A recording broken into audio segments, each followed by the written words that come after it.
All right, here we go. Let's get some more shares here. We got one of the shittens with me. I nicknamed them shittens, not kittens, because they're little shits. What do we got? Oh boy, where are we? This is titled Texas Experiences and Energy Work. Mark this as read. Hi Steve, my name is Alyssa Blackmon. I'm at the point in life that I don't give a flip what people think. Thank God. Oh yeah, I've always been that way. Haha, perfect. I live in Texas and have had experiences in 3 places: LaGrange, Granger Lake, and Cow Creek in Lago Vista, northwest of Austin, Texas. I do think it has a lot to do with vibrations, so to speak. I've commented here before that I'm in tune. I took Tutong Musil for 5 years, and my instructor was a grandmaster and monk. Here's a simple exercise for all if you wish. Take your hands, one over your head, palm down, and the other hand in a straight line with your upper hand, palm up. Close your eyes and breathe in your nose and out your mouth. Just get yourself centered. Bring your hands together in a straight line over your solar plex above your stomach. Stop there, hands about 6 inches apart. You are pulling together all the energy points in your body. From there, rotate your hands where they are up and down instead of sideways. You should feel like a ball of energy. Now play with it. Stretch it out. Bring it back in. Rotate your hands. Get the feeling of it. Also, here's an experiment I like to do. Your key energy is also in your index finger. I use it while driving. If it looks like someone is coming in my lane or fixing to pull out in front of me, I point at them. It works more times than not. Got to practice that. Got to practice with what you got. Recently I moved to Gladewater in the country. I haven't been in the woods for many years as my hiking sister moved to Oregon. Lo and behold, they followed me or found me. From one of your video, there was audio. I played it for my brother who moved here from Colorado. He said, that was an elk, as a non-believer. I said, well, that is great, but there is no elk in Texas. I got a funny for you. One of your trolls was jacking with me. He set himself up. His first name was Dick. The only comment I made was an appropriate name. Okay, that's enough.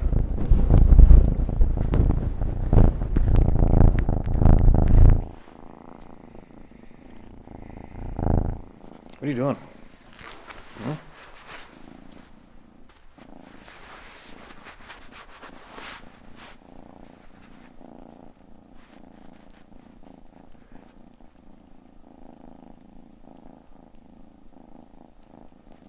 All right.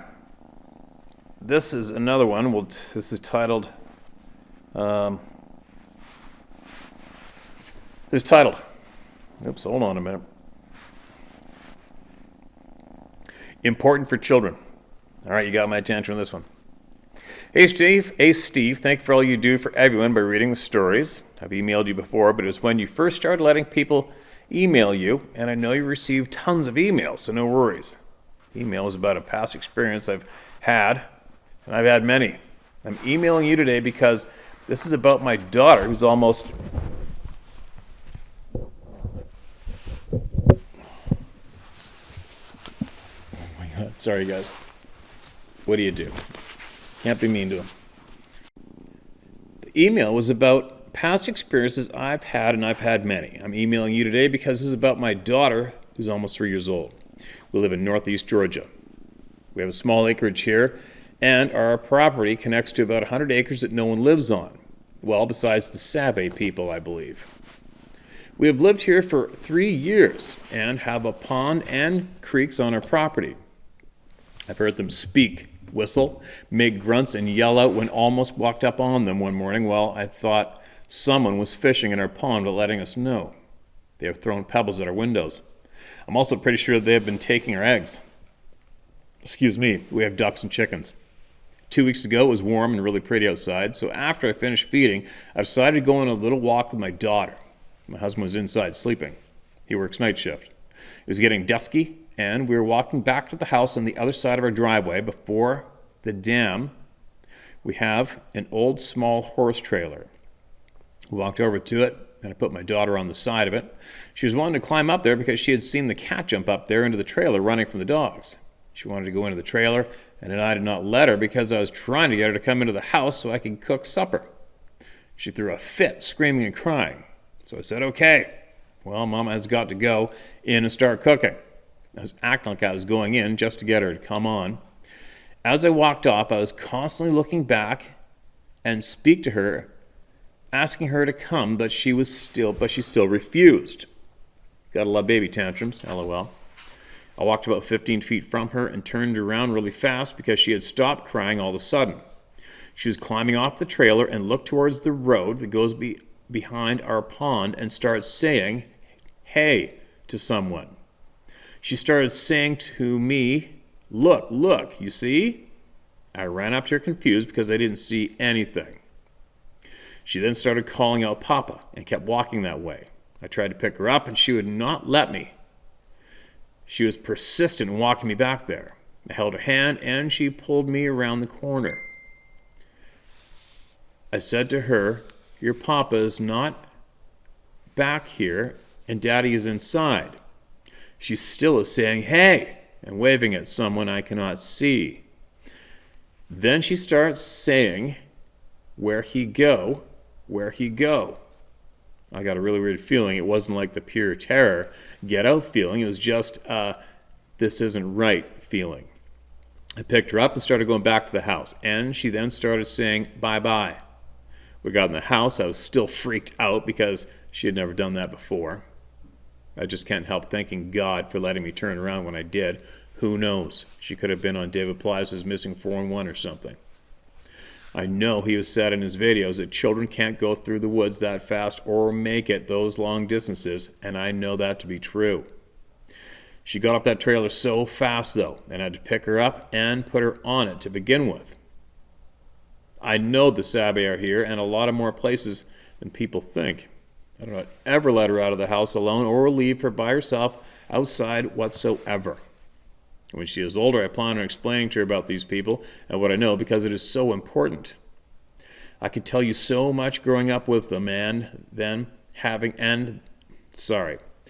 could tell you so much growing up with them and then having them here where I am now, but I don't want to keep you too long. I just want to express, like you do on your channel, how important it is to get the knowledge out and tell your children and your spouse and family. Even if they could care less or do not believe in them, at least you warn them. My husband believes me, but thinks that my imagination has played tricks on me. I don't care, though. I've told him everything that has ever happened, and we both agreed that we would teach our daughter about them. Good move. I pray over our property, our animals, and us every day. None of our animals have ever been taken so far, just eggs. We haven't had an aggressive encounter here either so far, but I still pay attention. Watch my surroundings and observe everything. Watch your children. Thanks, Steve, again. Hope this wasn't too long. My name is Brooke, and you're welcome to share this. All right, gotcha. Appreciate that, the contact information. And one thing I will say, Brooke, is that if you have information that you've accumulated that you feel that people will benefit from, please share that information, that knowledge with everyone through me or somehow, but share it. Don't harbor it, all right? Information that'll help the people, you got to get it out, okay? True, honest information, knowledge. I want it.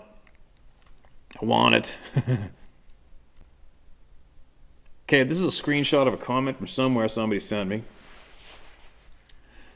Sir, I have two 10-year-old twin boys that watch your show every time it is posted. They think you are the second greatest person to ever live. Oh, no. I asked them if they could pick one character trait of yours to adopt as their own. What would it be? Answer, to be able to stand up for what's right every time without being an ass about it. To be able to stand up for what's right every time without being as ass about it. Just be blunt and unwavering. Thank you.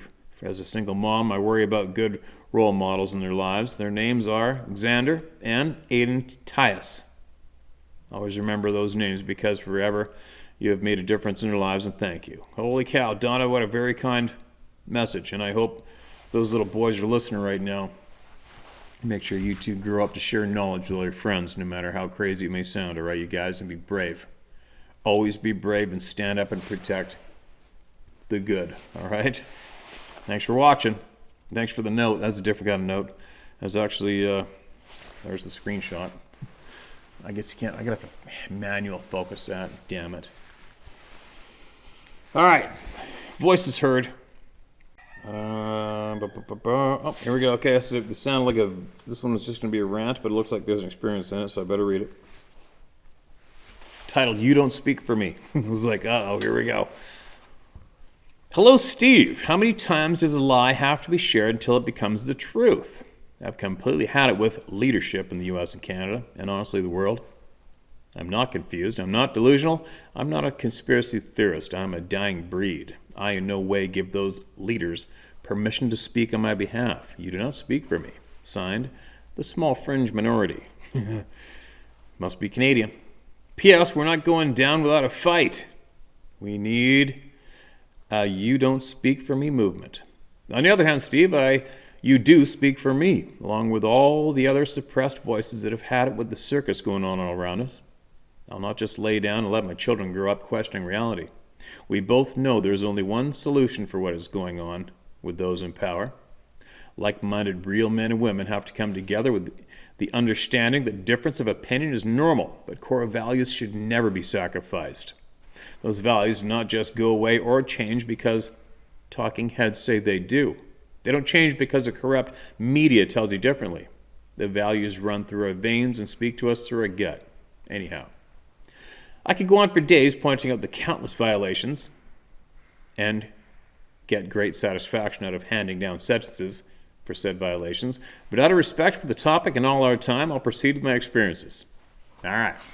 Everybody's granted a rant now and then. Growing up, I spent much of my summers visiting my grandparents and family in an extremely rural area in eastern Kentucky. You're American. The kind of place you could count passing cars each day on one hand. Beautiful farmland in the bottoms and mountains surrounding us on all sides. In the evenings after dinner, everyone would sit on the porch until well after dark. People would visit back then, such as neighbors and family members. One evening there was a strange vocalization coming from the ridge just above my grandparents' home. Something unlike anything I'd ever heard and clearly foreign to the adults as well, and the sound went on for some time. It was foreign to all, aside from my grandfather. I spoke up and asked what that was, and he simply replied, "Mountain ape." That seemed to relieve the tension for the adults and made them all chuckle. However, my grandfather didn't laugh. He was a fifth-generation logger. So looking back, I believe he knew the truth. Unfortunately, I never had an opportunity to discuss it further with him. By the way, the sound this thing made was not your typical whoop, but much longer drawn-out sound, almost like if someone yawned for 5 to 10 seconds. It's hard to describe, but unlike any animal that lives in those hills. I had one more encounter in the North Georgia mountains in 2020. I spent weeks deep in the Cohutta wilderness chasing blue-lined streams well away from the trails and other fishermen that hold the tiny native brook trout of Georgia. I spent days just hiking to a certain stream I found on the map that eventually led to the Conasauga River. Conasauga River. After slowly making my way into the seldom-seen country, I made my way up a feeder creek, more like a spring, facing the northeast. I was standing in a huge patch of ginseng, unlike any I've ever seen. I mention this because I often wonder if it's related to my encounter. I had that heart thumping, time stood still, thinking about my options moment that chilled me to the bone. My mind was on my 10 mil, but my hand was not, which is unusual for me. Not that I'm a trigger happy or actually draw down on anything and everything that makes a sound. I've encountered plenty of bears in which every time they are sprinting away in my area. More so, I have faced off with hogs and have a healthy respect for both. Neither of these animals strike that kind of fear.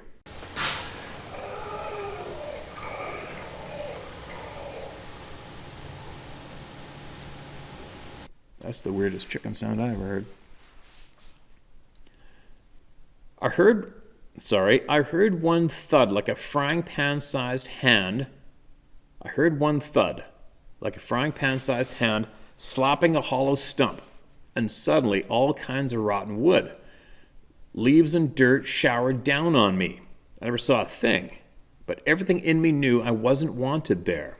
I quickly made my way back to my base camp, and it was like I was in a completely different place. There was the usual feeling of being in my place, the real world, as you call it, Steve. The entire hike back to camp, I had every intention of packing up, but by the time I got there, I felt more sure than ever I should stay. So I did just that and never had another feeling like it. I quickly made my way back to my base camp, and it was like I was in a complete different place. There was the usual feeling of being in my place, the real world, as he calls Steve. The entire hike back to camp, I had every intention of packing up. By the time I got there, I felt more sure than ever I should stay. So I did just that and never had another feeling like I did in that specific area. I haven't returned to the actual encounter site, but I've been within a half a mile on numerous other occasions with no bad feelings in my gut. I didn't tie my experiences together until I found your channel. I often wonder if people with a knowledge of wild plants and ancient medicines have encounters when they're in certain areas. I realize some regions and areas are more prone than others for sightings or encounters, but I'm curious if it's more so on specific faces of mountains, i.e. north, south, east, or west-facing areas. Just a thought. I even questioned if it could be tied to past Native First Nation people and their sacred areas. I apologize for the long email, but I try to give details and raise questions that might help someone else. Count me in with those willing to go to the end, no matter what. Thank you for your dedication and time, Steve R.C. Okay, man, thanks for the email. You never know if anybody wants to chime in on that. Hit it up in the comment section below this email, all right? And to all you people whose emails that I read here, make sure you skim through the comment section of the video you hear your email, all right? So you can get in contact with people who might be in your area or have knowledge of what you may have experienced, etc., okay? Okay. Well, what else do we have? All right, here we go. Gotta finish this off. And I got a lot of things to do. It's got a parcel in the mail, thanks to the Canadian government. Bought some new toys before May 18th, just like many of you should have. I have to deal with them and get them put away in a safe place. Now, that was mentioned on a previous video share. So I'm back, and I have another voice to be heard, and it starts with the title. It says, "What did I open?" Stephen has sent this email to your other address, and it was sent back to me. I possibly wrote it down wrong. Yeah, for sure, if I sent it back. But anyway, so I'm forwarding it on to this email address. Many blessings to you, sir. May the good creator of all things watch over you, Sarah, and loved ones. You too. Steve, I wrote you an email from my personal email. I'm asking you to disregard it. I was a little shaken up and went on a rant. Oh, here's a little more calm and cool and collected account. All right, here we go. I can't recall the other one yet. I wrote you back in spring of an encounter I had over Easter weekend, followed by an event that happened 2 days later. I had a Sasquatch appear and then disappear in front of my eyes. We had, I guess, what is telepathic communication saying, "We're not all bad." I then, of course, said back, "Well, you're not all bad." Well, we're not all bad either. 2 days later, I had what I could call energy light rods come through the trees toward my house, bounced 3 times along my fence line, then 3 more times toward me, then right past me. I went to turn around. It was instantly stopped as if there was a big guy behind me. Well, now, shit's got even weirder. August, we took a fishing crew of 9 of us up to our cabin here in Alaska. It's about an hour ride out of town and 55-minute riverboat ride, 25 miles up the river to our place. The last day we were there, it was first thing in the morning. Me, my sister, and 2 others, along with our dog, were sitting out on the porch watching the river go by, chatting. We then heard and feel this howl/roar. This sounded like 2 different vocal cords together, one high and another deep vibrating. This thing howls/roars 7 times as it walks towards us, then follows the slough and makes its way away from us towards the east. We never physically saw whatever this was, only felt and heard it. With all of us combined, we have over 100 plus years of hunting, fishing, outdoors, wilderness experiences between here in Alaska and Utah. Not one of us have ever heard anything like this. You felt it in the ground.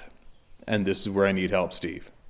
Since then, I've started having what I can only describe as dreams, but they are so vivid, so real, that I remember sounds, smells, and almost feel as if I'm half awake. I know this sounds woo-woo, but this is very real, and I'm dealing with it. The first dream I had was a Sasquatch walking past a field along the right side of me as I was laying down watching the sky. I looked over to my right and could see the Sasquatch with brown hair, a golden amber hue around the outer part of the eyes, and a dark brown in the inner part. His hair was groomed and clean. It looked at me and actually smiled and kept walking. The next dream was 4 a.m. I was actually woken up and had my window open above our head with a slight breeze coming in. I heard what seemed to be a growl-like purring noise. It was so damned loud. It's what woke me up. I thought nothing of it and went to fall back asleep. As I was falling asleep, I actually heard this purring/growl, humming noise again, yet I could feel it in my chest. Then I woke up around 6:20 a.m., but this time I was completely baffled as I remembered where I just was. Yet, was it a dream? It was a mother Sasquatch and her daughter. They took me to where they live. They actually showed me around, even showed me the different types of tools made out of wooden sticks they use. They also showed different plants and what they use these plants for. And then I woke up. But the strange part, when I woke up instantly like I was startled awake and what felt like a suction back into my body. I know this is out there, Steve, but I'm asking all the viewers for any knowledge and even the First Nations people as what this could possibly mean. I feel like there is something we're trying to be told or missing. I'll say the last thing I remembered, the daughter Sasquatch, who was half the size of the mom, said to me, "We are the same as you." Now what this means, I do not know. All I can tell is what has been happening to me since I had that first encounter last April. This is my truth. I'm asking if there are any others that have started to have this type of thing happen to them as well. I find fairly odd the whole Bigfoot community pushed away this huge aspect that these beings have an ability to disappear, mind speak, etc., and only bring forward the parts that make them seem like friendly monkey that we haven't discovered yet with intelligence and brain size as a pea. Really? Why would they go to such lengths to leave this huge aspect out? What are they trying to hide? Even further, what the hell does all this mean? Are they trying to tell us something? With all these encounters, I'm starting to believe that they can manipulate energy and create their own portals or a vibration to walk between worlds. Edgar's story. If you remember, this being was doing what looked like to be jumping jacks as the bottom of his body started to disappear. Another man was on a hike and heard what was a loud crack-like bomb sound, and as he came to, he was 25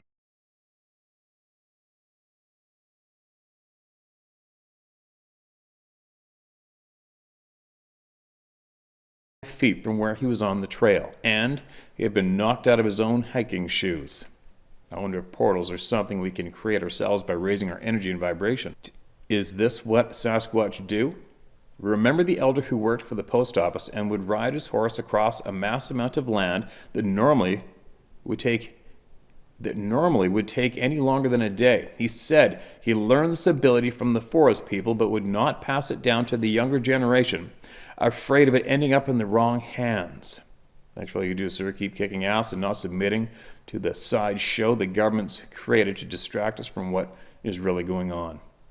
Take care, Steve, and take care of that beautiful girl, Sarah, and your fur family. I know we are headed for crazy shit show times. Stay grounded. P.S. Here's my personal email. I was seriously rambling, and I don't want to waste anyone's time or take from anyone that needs to be heard. Your friend from Alaska, Brittany Marie. Brittany, appreciate you. Thanks for sending that. And I'm willing to bet the farm somebody is going to reply to that in the email, in the comment section below this video, or they're going to email into me. And if somebody emails me to email direct to you, I'll be sure to get it to you, okay? And you guys all heard the big question she asked, so if anybody has the answers, please share it, all right? Share the knowledge. Share the knowledge. We are all we have is each other, and that is it. It's all we got is each other, all right? So make sure you share what you got, people. All right, here's another one. Next in line is titled follow-up email.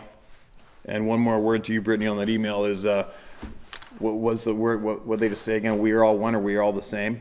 We've heard that numerous times from various people who are not connected, of that being said to us. Numerous times. Just the sad thing is they're free and we aren't, right? They're in tune with the skills, and we are been tuned out of the skills so far. So far to date, follow-up email. Steve, the amount of people being helped by this channel is truly amazing. You can feel the sincerity and gratitude with every single share, and that is absolute truth, isn't it? What a group of people there are here. It's incredible. It blows me away every day. I've sent you 2 emails in the past. Both are long. I don't believe they have been shared. Doesn't matter. I listen every morning and I look forward to it. All the small details people share have filled in so many of the unanswered questions I had over the years. Things that just made no logical sense at the time. Every morning you post, it's like an adventure. As hearing people describe their weird scenarios and how they felt about it often brings me back to being in that same situation, confused as hell, with no way to really explain it to anyone. I agree, man. It is an absolute adventure. You got to crack open my inboxes with me when I do in the mornings. It's an absolute frickin' adventure. I don't know what's going to be there, but it's something every day. What I want to share is a few details that I forgot to mention. For instance, the whole dead silent thing that seems to happen. I often noticed it when I was hunting quail on our land. I often felt like there was a muted feeling to the surroundings, the colors and sounds. I could often still hear the stream if it was flowing, but it seemed muffled somehow. All the animals would be dead silent, and the air felt different. Like other details I shared, I could never figure out what caused it. Just noticed the effects and the overall feeling of the area when it would happen. I knew internally that the hunt was going to be a walk with nothing to be seen. Being fairly young, I just assumed it had to do with the weather, lack of wind, time of year, and maybe something out of my perception. Another thing I remember is when the one screamed at us, when a bunch of us hunters showed up in their vehicles at dusk. We had a hunt planned for the next day. First of all, what I didn't share in my previous email was the layered sound of the scream, like multiple octaves at once, very unnatural. I also distinctly remembered my great aunt telling us he doesn't like all the people here. The only person to listen to her at all, and apparently believe her, was Chuck and his son, who never even finished unpacking their gear. They just stuffed what they had taken out back in the truck and drove the 2+ hours back home. Chuck, before he left, said to all of us, maybe we should listen to her. Everyone else just shook their heads in denial and proceeded to explain it away any way they could, ignoring the crazy old lady. Denial. It's truly painful to me how many of these obvious clues were everywhere, and me just totally stuck on the puzzle for the most of my life. Like, how many effing clues do you need? I was lost in a sea of evidence, but since I never actually saw one, I couldn't believe in boogeyman or even begin to figure out what the hell was going on. Steve, I feel like this subject is a great analogy for what we are experiencing these days with Jab. It's so freaking obvious what's really going on. Yet most completely deny it. For what? Why? The mass psychosis has hit every corner of the earth. What kind of bullshit voodoo crap is going on? How can we break the spell? I'm serious. When I look at this, I can't help but make the correlation. How can we all be so blind? Yet I was to both for most of my life. Most people still are. I and another loved one have personally had serious side effects from other jabs, which is the only reason I woke up from that spell, but it took multiple life-altering, seriously scary occurrences to me and people I love to snap out of whatever spell they cast over my common sense. I just used some simple logic and thought for myself.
little research, which was still possible, but for how much longer?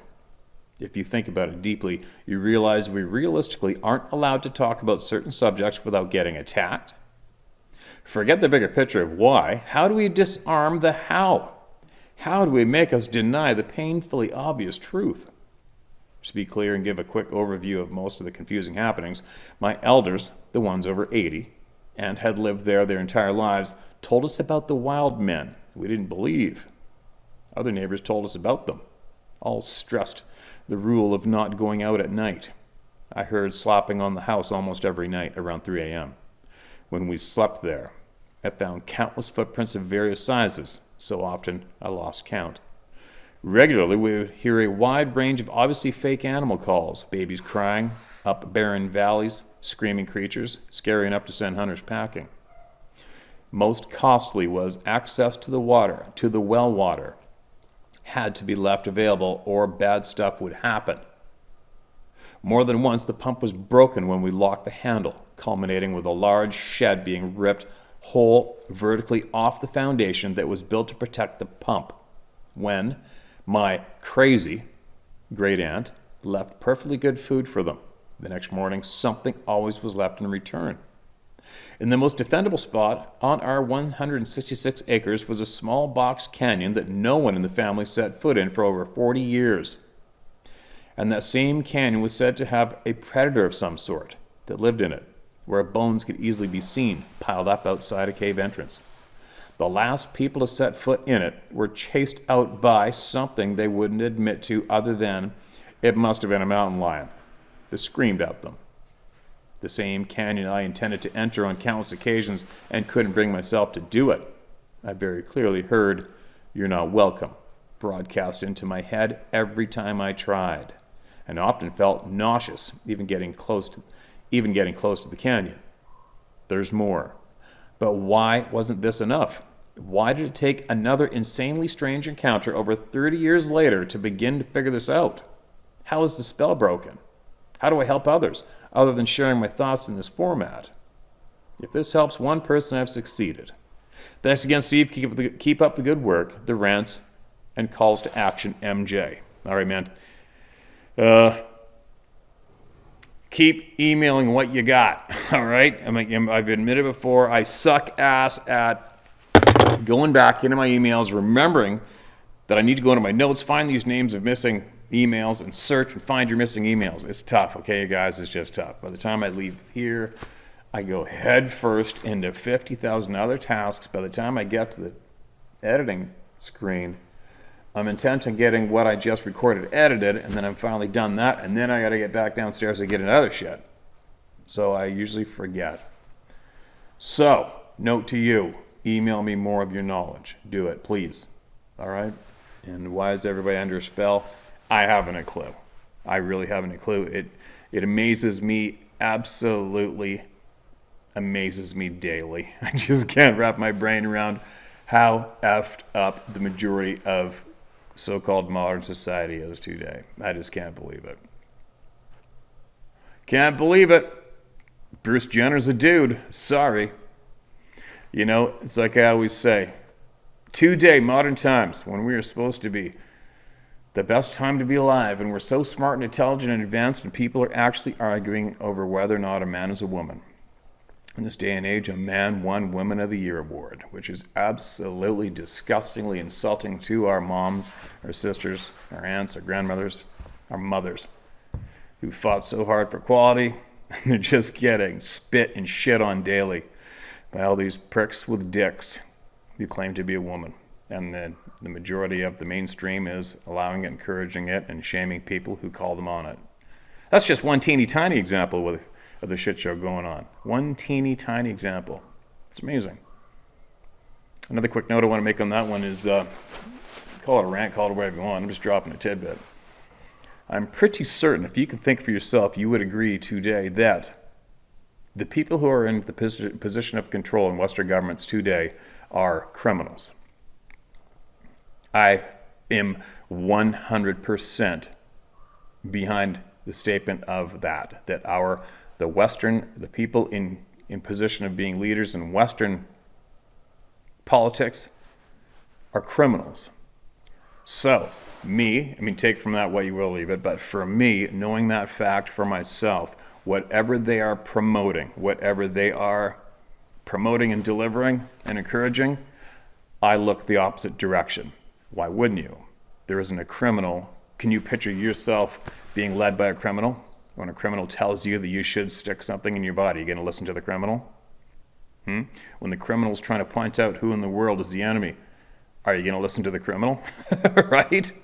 The people who the criminal is claiming to be their enemy is their enemy, which is probably, I'll stop. I'll bite my lip. I'm just saying. The Western leaders are criminals today. It's unfortunate.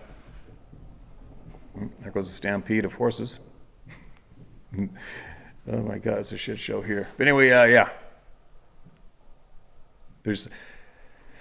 wonder how many people.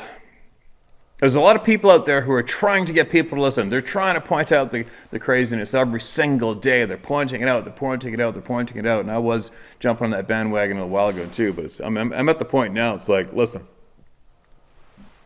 if there's people in the world that have it in them to be independent thinking and listen and watch, they're listening by now. They're on the program. They're off the program, but they're on the team. They're on the good guy team. I don't know if anybody's being persuaded to quit reacting and start thinking. I don't know if it's even effective anymore. Is it? What do you guys think? Do you think that it is possible to clue dumbasses in today? I really haven't a clue. I don't know, because I try not to associate with dumbasses myself. But anyway, I'm babbling. I'm going to sneeze. Let me get another one out here while I'm right here. Oh, that is a monster of a book. I'm going to have to wait for another day to do that one.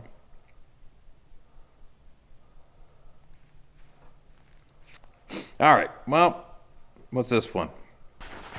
One more. This is titled, The Night Event That Parents Fear. Uh-oh. Howdy, Steve. Finally got your email off of one of your podcasts. All right, anybody's looking for the email, I think it's in the video description below every time. All right? I have a shareable story for you and the audience. I hope it'll educate and enlighten the subject. A little backstory. I grew up at the base of Coast Range in northwest Oregon.